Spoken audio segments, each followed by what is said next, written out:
That's insane to my mind, though. That a calculator only works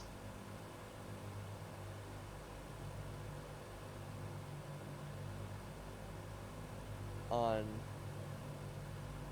that specific version and nothing earlier.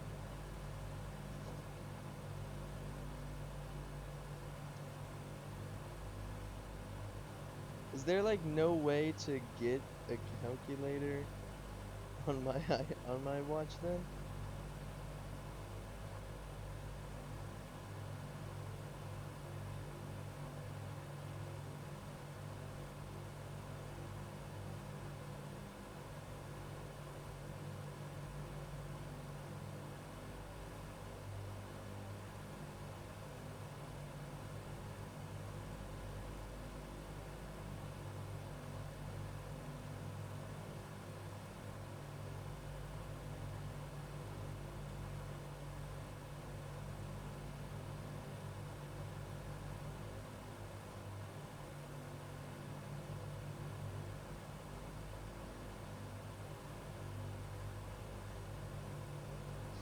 Is like the official Apple calculator like the only calculator that's compatible with Apple Watch? Ah, Jesus, I found another one, but it requires Watch OS 6.0 or later. Okay, well, that answers one question. Hey, here's one that requires Watch OS 3.0 or later. Yay. Oddly enough, this calculator I just found requires a newer iOS version, but requires an old, but can, how does that make sense? So the official Apple calculator requires iOS 10.0 or later, and Apple Watch OS 5.0 or 5.3.2 or later. But this calculator requires iOS 12.0 or later, or Watch OS 3.0 or later. And to that, I don't get. I don't want to download this on my phone. Can I just download this like on my watch and only on my watch? Oh. No, no shot. In-app purchases. Unlimited math calculate.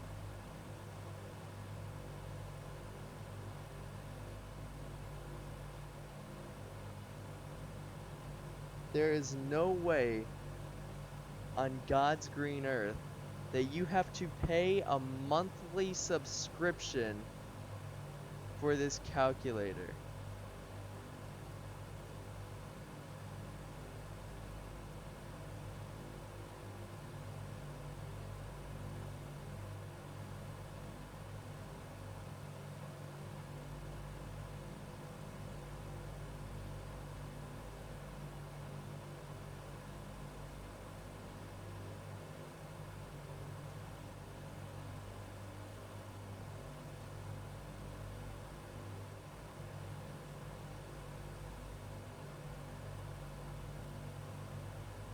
Oh, it's even got ads. Oh my God.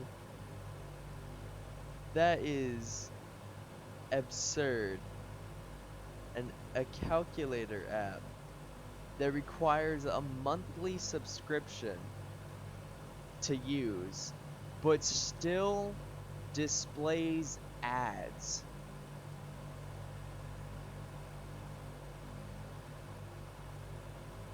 Bro, that's not even absurd. That's just disgusting. That is just disgusting.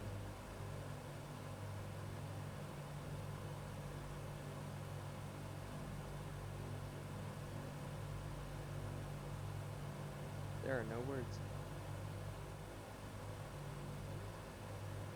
There are no words.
don't got too much longer to go. I'm alright with that, because it's 2:34 a.m. I've been recording for probably like 6.5 hours. 6 hours, 29 minutes, and 25 seconds and counting.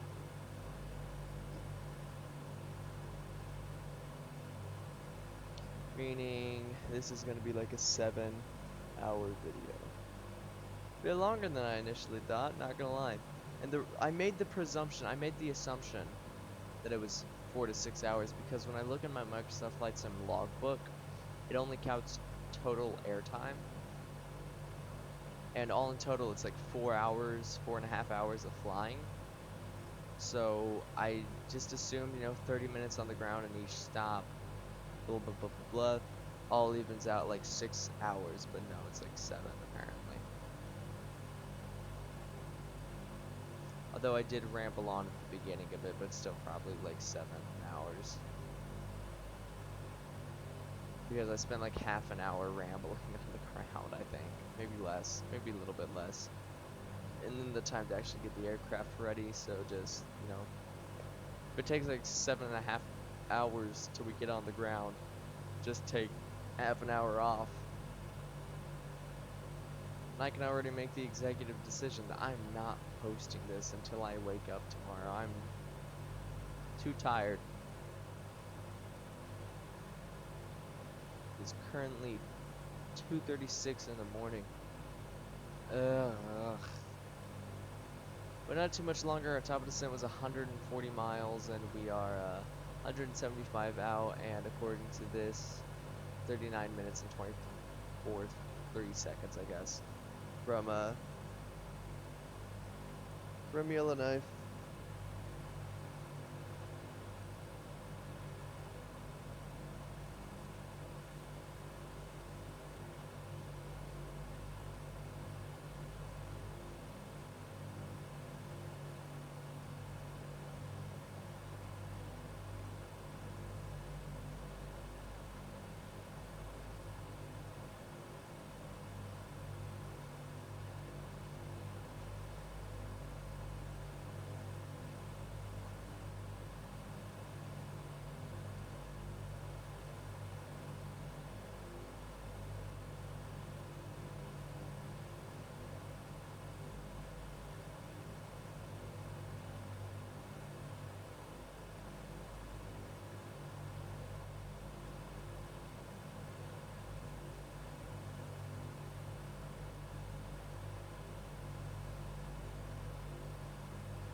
It's also occurring to me that this took me like 7 hours to do. I usually wait till like I'm on breaks of school to do transatlantic flights because they take like 7 to 8 hours.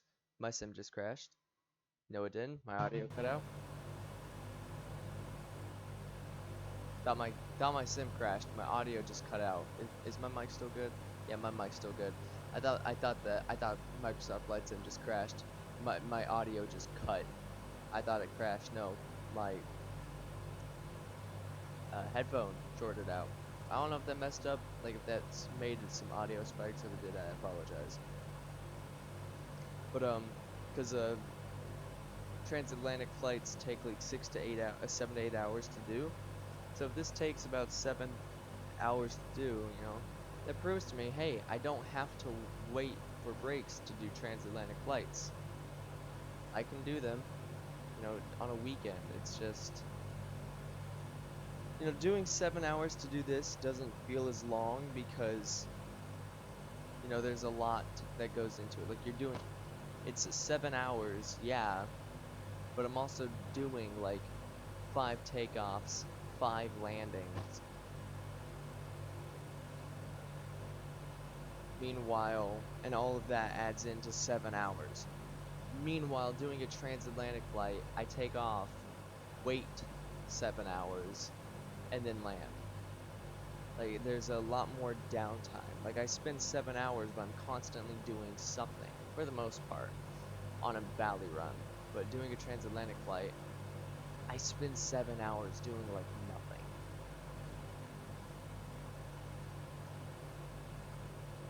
And you're also noticing that as my camera, whenever I move my camera, it stutters a bit. So, yeah, that's a indication of the memory leaks. Because it wasn't doing that earlier, but it's doing it now.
That's a really nice shot. Underside of the DC-6 with the moon in the background. That's a very nice shot.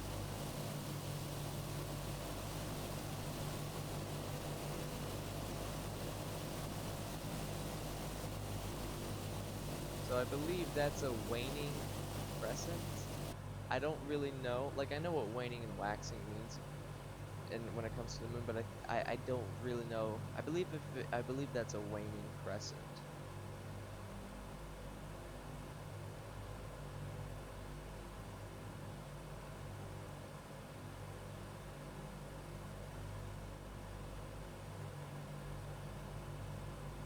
Yeah, it's a waxing crescent.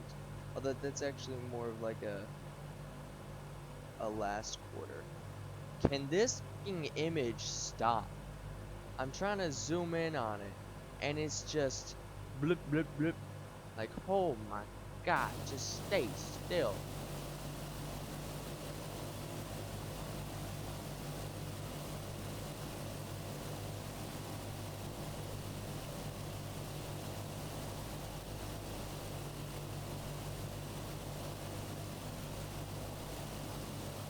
Yeah, that's like kind of in between a last quarter and a waning crescent. But it's closer to a waning crescent. So yeah, when it's kind of when the left side of the moon is lit and the right side is dark, it's a waning. But when the left side is dark and the right side is lit, it's a waxing.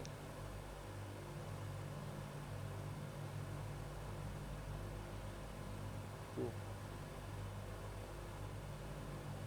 Just cool.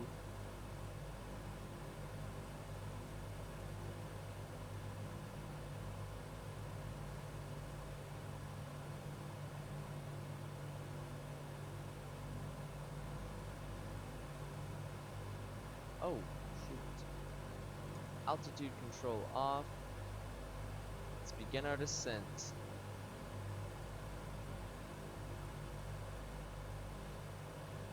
Alright, sync rate 1,000 feet per minute. Mixtures are auto lean lock. Carb heat not required. Cow flaps are closed. Fuel system is on the main tanks. Cross speeds are off. Pressurization is checked. Windshield heat is set. Anti-ice not required. Inverters are opposite.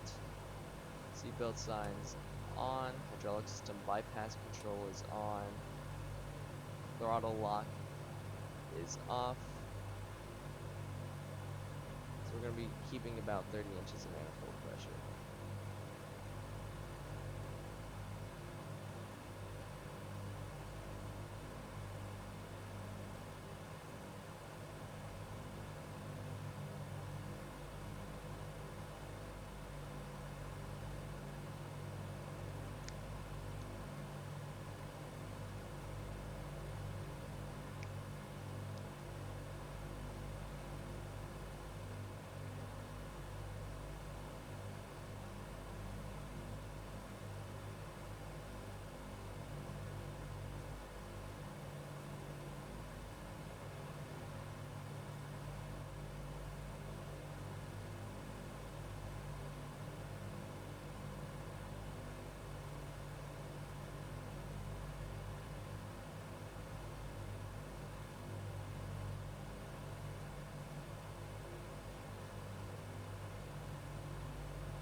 I really should set up my watch charger. So I got this watch like a week or so ago, and we got a charger for it, and it did not work. Like it worked. So the way an Apple Watch charges is it uses magnets. It has like a little charging pad with magnets in it. The watch itself has magnets in it, and you set the watch on it, and the magnets charge the battery. I don't know exactly how it works or how really any magnet charging works, but that's how it works. But the charger that we got Buffalo 86, you're leaving my airspace. sucks. On navigation. It sucked. Contact Edmonton Center. Like it sucked. Good day. Like I would put it on the charger, and Going to 124 it would decimal just, two the Buffalo screen, 86. like it would say it was charging and then would stop, and then Edmonton Center, it would just Buffalo keep on going 86 between flight charging level and not 195. charging, charging and not charging, charging and not charging, on and on and on and on and on and on. I left it on the charger for like 2 hours to 3 hours. It did not turn on. Like after about 30 minutes, an Apple Watch, after about 30 minutes of charging from completely dead, it should come on. It didn't. And it didn't after like the 2 hours. And in 2 to 3 hours, it's supposed to be completely charged from dead. It didn't even have enough battery power to turn on. And I noticed that the magnets in said charger were very, very weak compared to everybody else's chargers. So I had it in power save mode for like the longest time, and so that kept it alive for a while. And I've been sneaking in charges with my parents' Apple Watch chargers, you know, whenever they're at work or anything, to, you know, keep it alive. My friend let me charge it Friday. Yeah, Friday on his charger during first period, so that was pretty cool of him. And today I got a new charger. And we were sending the old one back. And I got a new charger today, and I haven't tested it out yet because my watch has been fine. Currently it's at 40%, and that's from yesterday. My mom let me put it on her charger for the night, and then I got it this morning, and yeah, it's only gone down 60%, so that's pretty nice.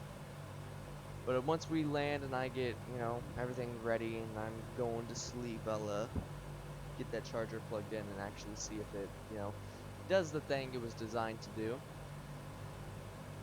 And if it doesn't do the thing that it was designed to do, well, I don't know.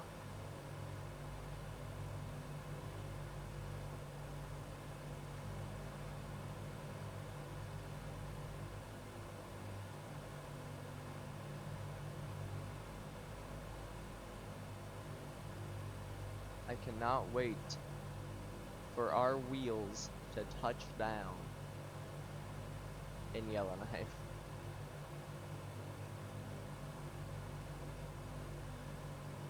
How long have I been recording? 6 hours, 50 minutes? 45 minutes. So yeah, we'll probably be touching down around the 7-hour mark.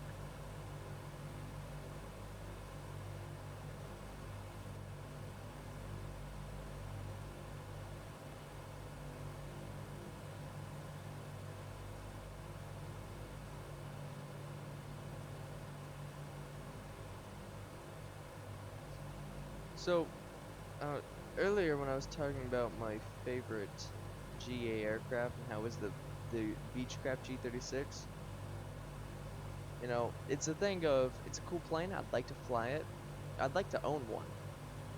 You know, like my local airfield, there's an airfield near where I live, it's about 10 miles away. It's nearby a major airport, but it's, you know, not, it's a very small airport. As a flight school, and they allow private pilots and student pilots to, well, any pilot really, to rent out aircraft. And renting aircraft is fun and all.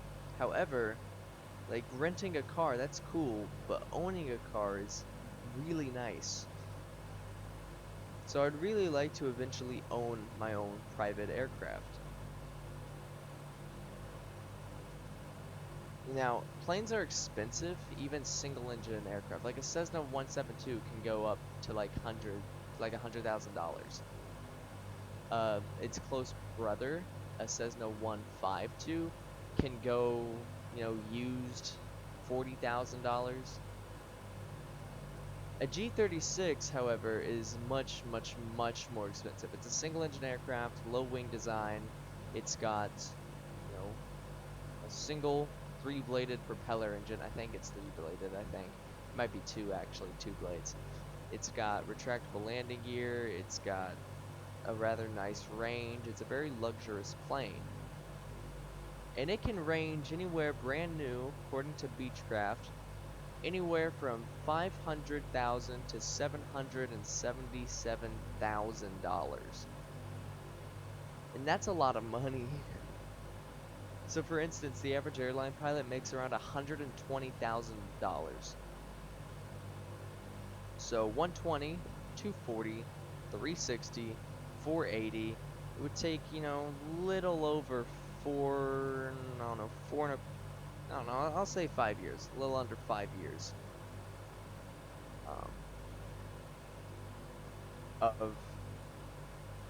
And that's without expenses. You know, you get $120,000, then you got to go with, you know, taxes and all that. Then you have to go through the expenses. Like that's $120,000 every year without spending a single dollar of that. So in reality, it would take you like 8 years, 8+ years. That's a lot. That's a lot of years to own a plane. Like if I started working towards that, if I was making 120,000, you know, if I started making 120,000 a year, like right now, it would probably take me until I was like 23 to be able to buy that.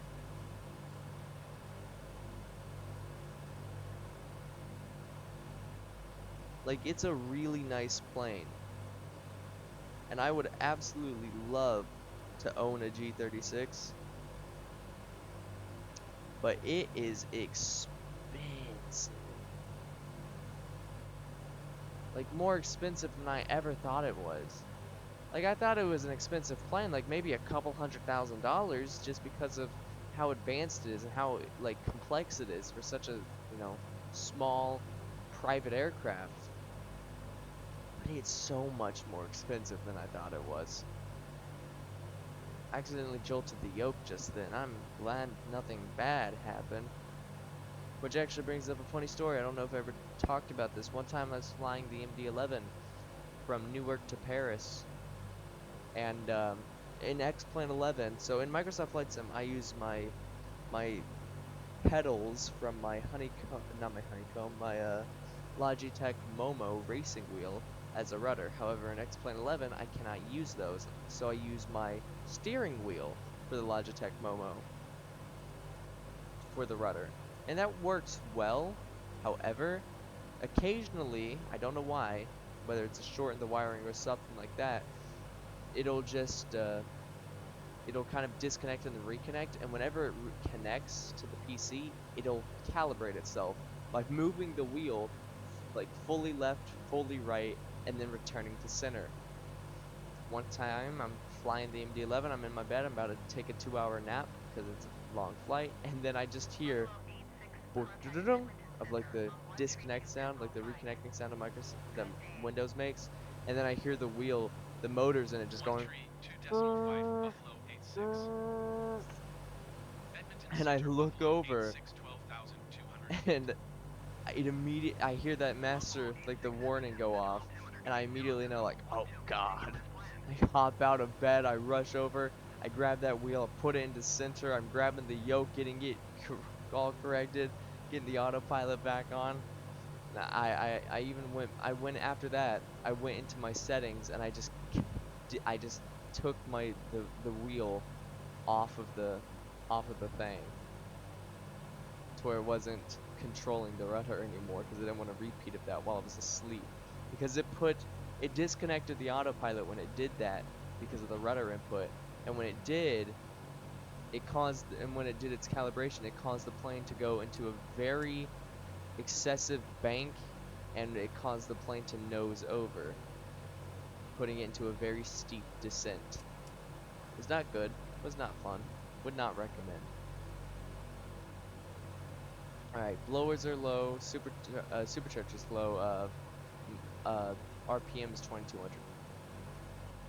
26, and then manifold's 26 inches. I'm fine.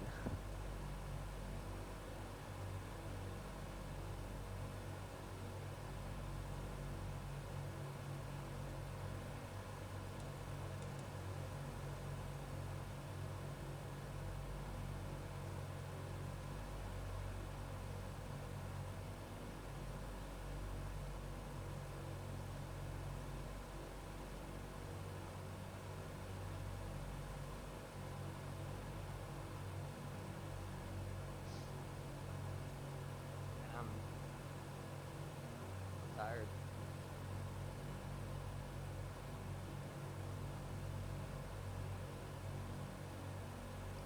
It also just occurred to me, the VOR I put in is incorrect. I said in the Hay River VOR, Yellowknife is 1155.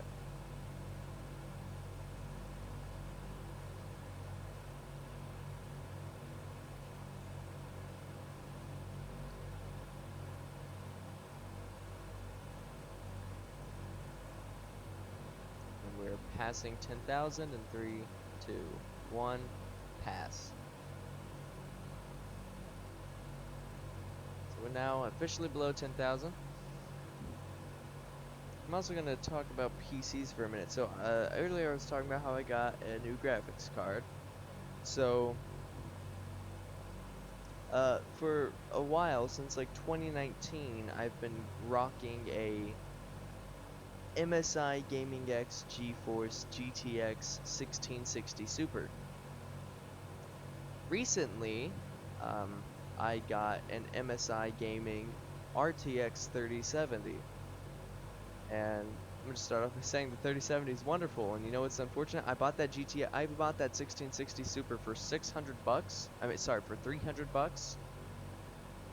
The 3070 is like 70% better than it according to GPU user benchmarks or whatever the website is, something like that. Userbenchmarks.com with 70% better, and it's double the price at 600. It's also slightly better than an RTX 2080 and is rather on par, according to the user benchmark things. Actually, in all technicality, I don't know, is about on par with an RTX 2080 Ti. Now, I don't know if any of you knew this, but an RTX 2080 Ti, back when it released, cost a whopping 2,500 bucks. A 3070 bought it brand new for $600 off of Amazon.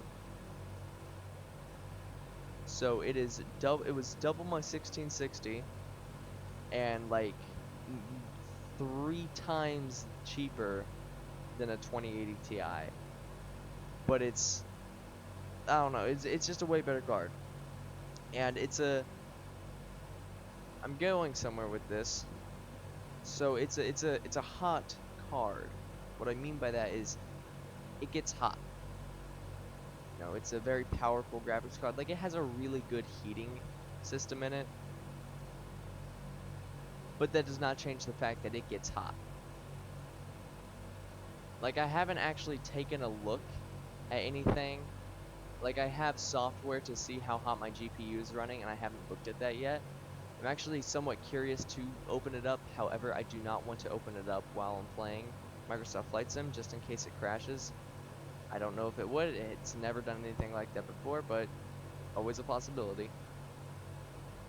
But so it gets hot, even with all the thermal cooling that it has, all the cooling that it has built into it, just as part of the graphics card, it gets hot. And a good way to remedy this is having good airflow in your case. Now, my case, it's made by Deepcool. It's one of their older cases. And on its own, it only comes with one fan. And you know, I've owned this PC for 5 years, and you might be thinking, okay, you know, you're a gamer, you know, you've probably put in more fans than that, right? Right? No. No. It still has that one fan. Like, it's set up in a place to where it, you know, sucks out hot air, but there's no air on the front to bring in cold air. There's no air up on the top to raise all that, you know, cold air up and through the case for pushing out all that hot air. It's just that one fan on the back, like above the motherboard I/O, or next to the motherboard I/O. And it does all that work. So, you know, I've had this card's been in for a couple of days, and it's so far been fine. No cooling issues. I haven't noticed any thermal throttling or anything like that.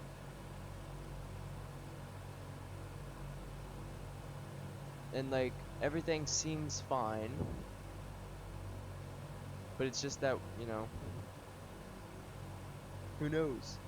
A fun thing about this though, so when I was installing the 3070, you know, I took out the 1660, and it occurred to me, the 3070's a bit bigger than a 1660 Super. You know, not by a whole lot, but enough to where the drive bays at the front of the case might interfere.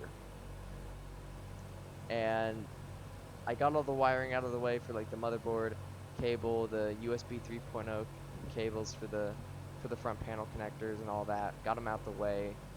Got the graphics card, you know, took off the covering on the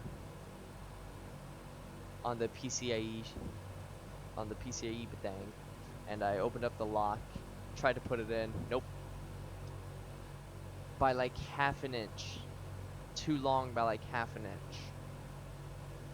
And I was like, okay, that's very unfortunate because it turns this very quick 10-20 minute, you know, thing into a big thing. Like you know, changing out a graphics card is not that difficult, you know. You turn off the PC, you take it out, you take the side panel off, you unplug it from the power supply unit, you take off the screws holding it into the case, you open up the PCIe lock and you just take it out, put the new one in. It should lock on its own, screw it in, plug it in, put the side panel back on, boom, bam, you're good to go. But this drive bay being in the way by just half an inch, turned this 20-minute graphics card switch into a whole day event. Now, it's because I had to go to I had a dentist appointment, but I got home at 3, had to leave at like 4 o'clock, got back at like 5 o'clock or like 4:50 or something weird like that. Didn't get it all in and good until like 7:30.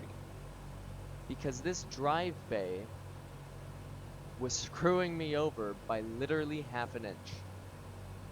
So to get this, it was a divider, alright? It was just a divider. But I had to take the front panel off for it. So the front panel in most cases, there's rubber clips, or at least maybe not in most, but in my case, rubber clips on the front that you have to squeeze and pop it out. There's 6 of them. 2 at the top, 2 in the middle, 2 at the bottom. And they are painful to get off. So what I did, you know, I looked around, I was like, how about I just take some pliers and just, because like it wasn't a case of muscle power, it's just squeezing my fingers together with the amount of force it required to actually pop those pins. Just it was causing my fingers to get calluses and blisters. It hurt. It was painful. So I just had enough of it, went out, grabbed some pliers, pop, pop, pop, pop, pop, pop, front panel's off, you know. And then I had to remove, to make sure I didn't accidentally break anything, you know, I took out the hard drive, and I took out my CD-ROM reader, my ROM, the thing, the DVD player, whatever, the thing, I took that off too. And then it got to the, you know, okay, how do I actually get this divider out of here? Because it wasn't a drive bay, it was just a divider. A divider and or support that doesn't really do anything. It was a case of like, how do I get it out? And I was looking at the screws that held it in place, and I was like, they weren't Phillips heads, they weren't flat heads. I couldn't figure out what they were. You know, I was like, okay, you know, what if they're like, you know, Allen keys or the Allen wrenches? No, they weren't. I went out, nope. And I did some looking. They were rivets. They were rivets. And with a rivet, you can't just take that out. It's not as simple as, you know, taking a screwdriver, putting it in, and just twisting it around, boom, it's out. No. Matter of fact, you're not supposed to take rivets out. That's just not something you're supposed to do. However, because Google is a beautiful place, people told me, you know, if you take a drill with a drill bit just slightly larger than the hole in the rivet, and you drilled into the rivet, you could break the rivet head off, and then you could push the rest of the rivet through the hole, and then boom, no more rivet. And I was nervous about this because, you know, I've worked on computers, I've taken them apart, I've built my own computer, like completely by myself. So like I wasn't inept, you know, I wasn't an idiot at it. I knew how to do it, you know, I've drilled things before, you know, I know how to work I know how to work tools, you know, and I know how to work, like, I know how to work on computers and I know how to work on things in general. I have an understanding of it. But I've never taken a drill to a computer, and it's a case of when you're drilling into the case of a computer, you have to be careful, especially if you're doing it on the inside of the computer. Because if if you're drilling into it and then, you punch through it, of course, if you get through what you're drilling through, that drill's going to slam forward real fast because, of course, you're having to put force into it while drilling it. So then when it finally gives way, all that force that you're putting into it now has no resistance, and it just... So you gotta be really careful that you don't do that and then accidentally drill your motherboard or something like that, which would be horrible. Like, unbelievably horrible. Like, that would not just brick a motherboard, that would destroy a motherboard. You gotta be really careful. So I was really nervous about that. And it was also a case of, it was really difficult to do that because I couldn't get the drill directly over the rivet. It's the inside of a computer case. There's really not that much clearance. Even with the hard drive out and the CD drive out, the drill is just really big. So I was at an angle, but eventually I got the first one after like 20 minutes because I was being really careful with it. And then I just started manhandling the other ones. And then when it came down to the fourth one, the final one, it just would not. I could not drill it. It would just not. It kept on slipping off the thing. It drilled a hole, through like the drive bay, like the roof of the drive bay itself, and it would just not break the rivet head. The rivet head was in half, and it would still not break. And it occurred to me, this single rivet is the only one holding this divider in place. I can move it. And laws of physics dictates that everything has a breaking point. So if I just twist this thing, the rivet should just break. And now rivets are strong, so part of me didn't actually expect this to work, but I grabbed that divider and I just twisted it, and it, very quick, literally just twisted it, boom, rivet shot off. But I got the divider out, and I was so happy. I was like, yes, did it, got it. I put the hard drive back in, I put the CD drive back in, put the front panel back on, got everything plugged in, got the audio ports plugged in, got the USB 3.0 and 2.0 cables plugged in, got the I got all the the power buttons, all that, like all the front panel connectors, the horrible tiny pins that you plug into the motherboard for like the power switch, the reset switch, the power light, the hard drive light, and all that. Got that all in. And finally, it finally came back to it. Came down to everything that I'd been trying to do for like the past, at that point 4 or 5 hours. Putting in that god dang hard drive. Which I did. Got that 3070 in there, had to figure out how to install the bracket because MSI gave horrible instructions for it, not gonna lie. Horrible instructions for installing the support bracket. But I got that in, I got it plugged in to the power supply unit, and got the side panels back on, hooked it up, booted up just fine.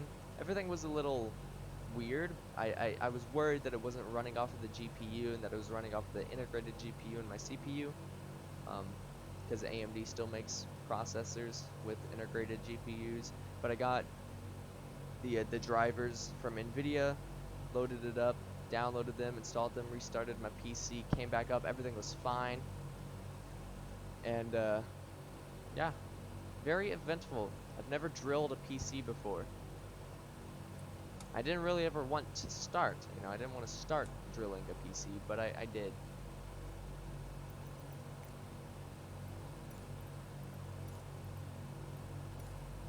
Yellowknife Tower Buffalo 86 is 17 But anyways, miles we are northwest, 16 2,000 and a feet half in Indian to land. miles away. Buffalo 86 Yellowknife Tower. Altimeter tree 0.09er wind 29er 8 at niner. Fly left traffic runway tree 4. Flaps 15. Fly left traffic runway tree for Buffalo 86.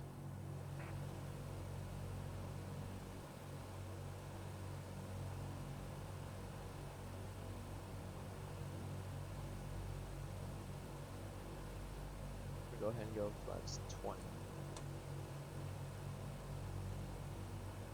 So we're gonna go RNAV 34.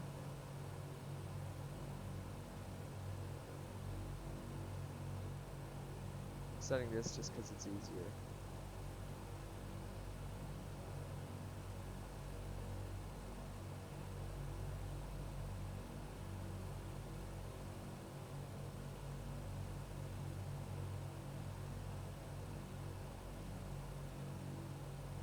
Alright, flaps are 20 degrees. Pump that throttle up. Okay. 13 miles away.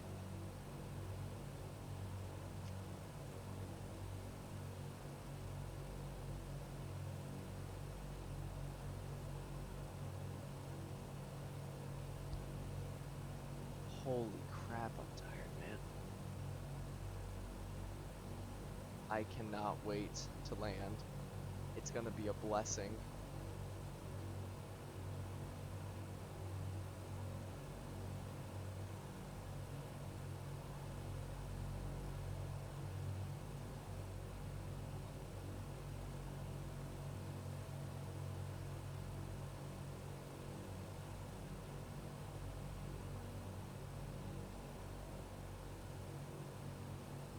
So mixtures are auto rich and locked. Cow flaps are 4 degrees. Carpet is cold. 2200 RPM is set. 26 inches of manifold is set, and all that is good.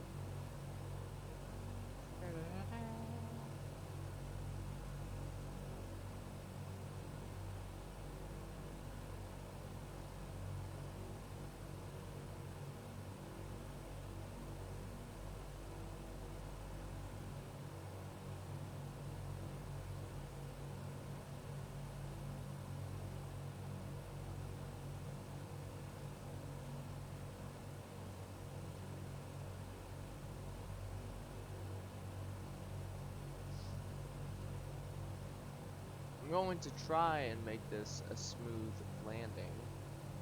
However, I'm not going to make a single guarantee.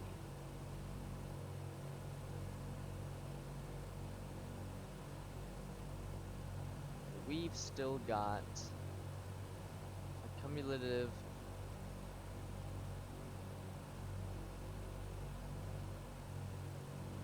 Alright, it won't tell me. Got it. Sorry for asking.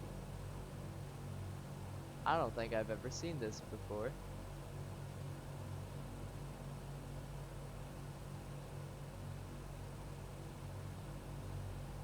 I haven't actually fully explored the GNS 430 mod that I have installed.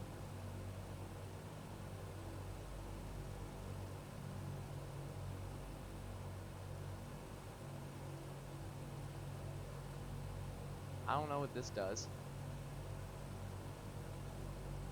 And I don't know what this is for. This actually might be a TCAS thing.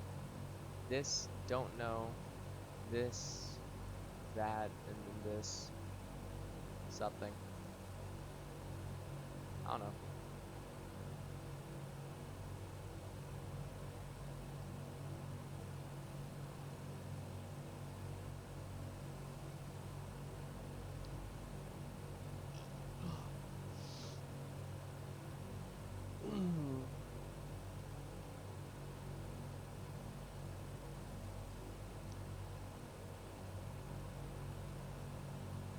So V speeds are going to be 125.95 for the landing.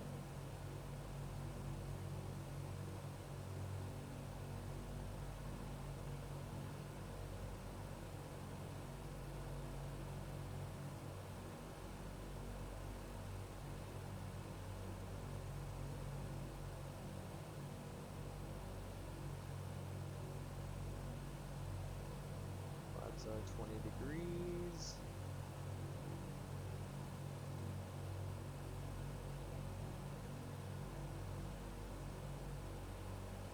Get those few booster pumps off. Even though actually I think if temperatures go above 23 degrees C, you're supposed to turn them on. So I think I might turn them on anyways. Is that right?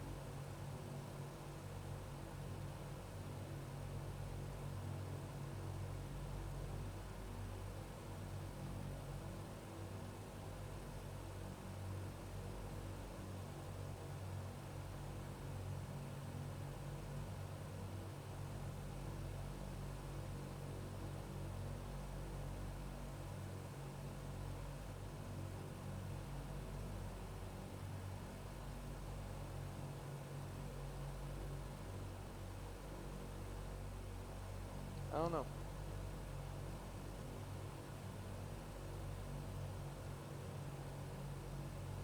I do know that you're supposed to set them if the pressure drops too much, and the pressure's fine. So I don't think we have to set them.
Step back to localize it. It's fine.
Oh my god.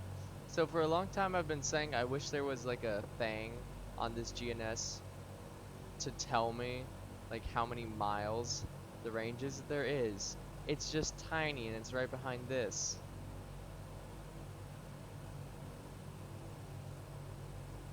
My god.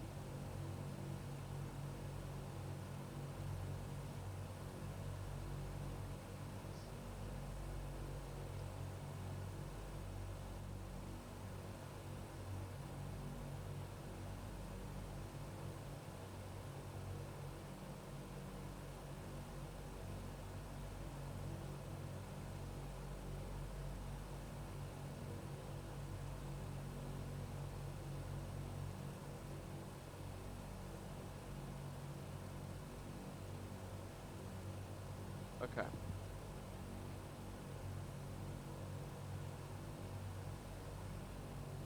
We are 8.3 nautical miles away.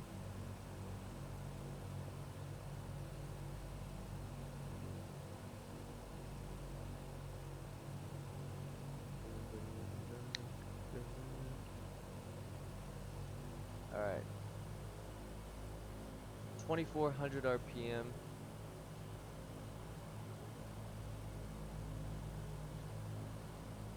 Let's go ahead and get them landing lights. 1, 2, 3, 4, 5, 6, 7, 8, 9, 10. Landing lights are extended and on 2400 RPM. Alright. Clear to land runway tree for Buffalo 86.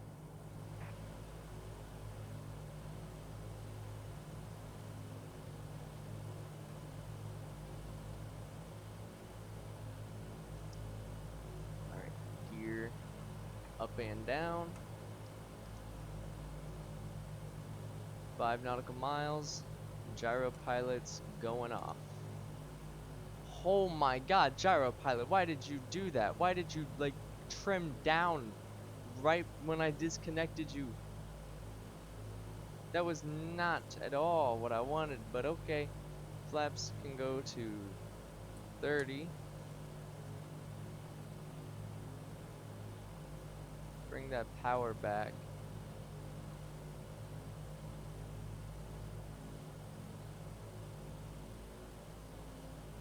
Gears down locked, 3 greens, flaps 40.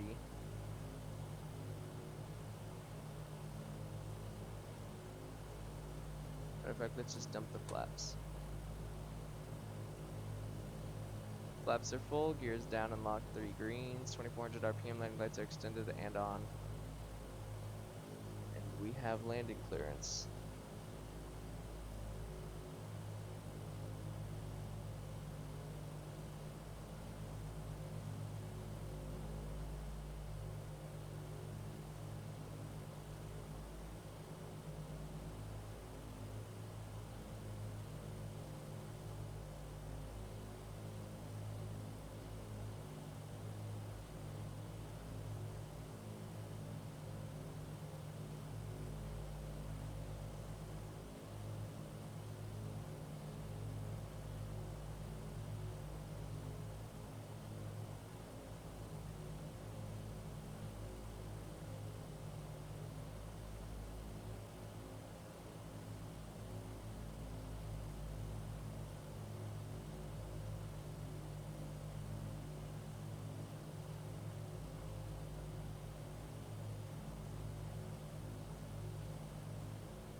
Oh, we bounced. Reverse 30.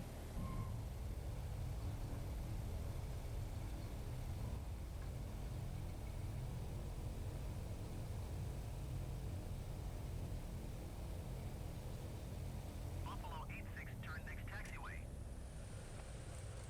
Flaps are coming up. Propellers full forward.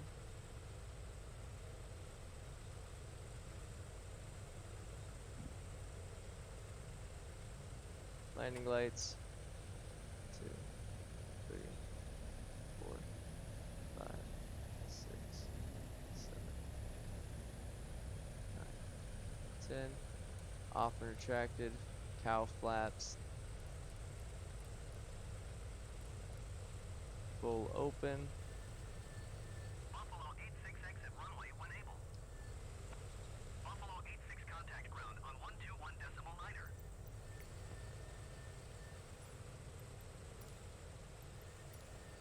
121.9er Buffalo 86.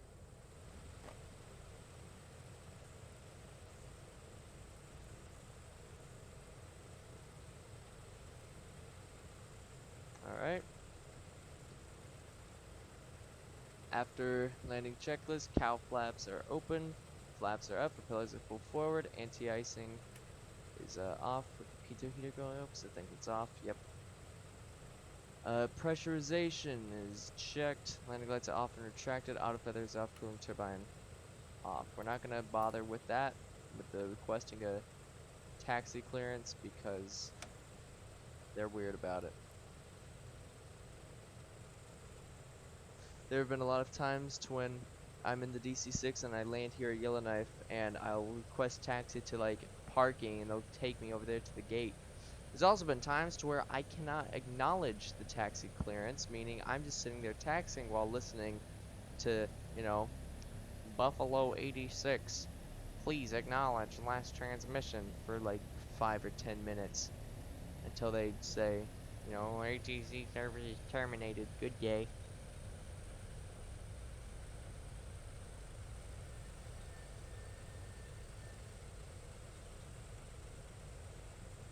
We'll taxi in right here.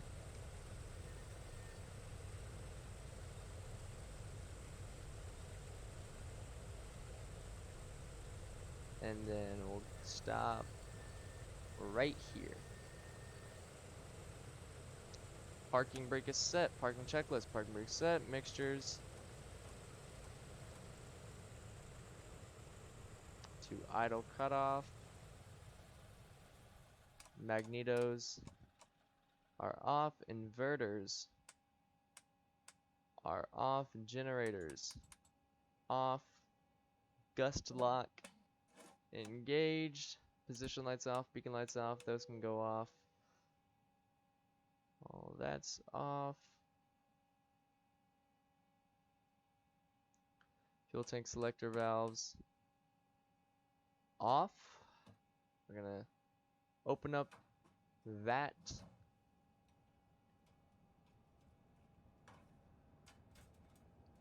Just set U to off. We'll reset all of this. Actually, we'll go with the 7,000, which is pretty much, I know that's the Canadian and the European transponder code for VFR. 1200 is American. So the transponders to off, we'll set the ADF to off. We'll set nav to and com to. Oh my god. Thank you. To off. Set nav 1 off and com 1 off. We'll close the cowl flaps to -4. Cabin heater master off, and just going through a rundown. All of that, that's all off. All that's off. We can bring you guys to idle. We can bring this back all the way. Trim to neutral. And I think we are good. Battery off.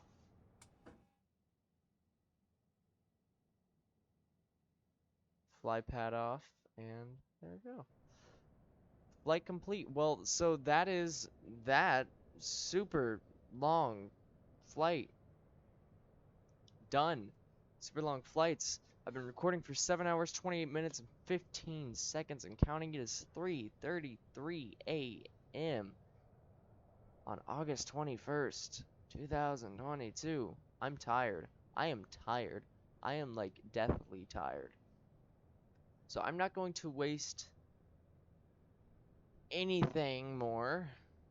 I'm a go. I'm a go, y'all. Like, I'm tired. I'm a go. Hope y'all enjoyed this. I had fun doing it.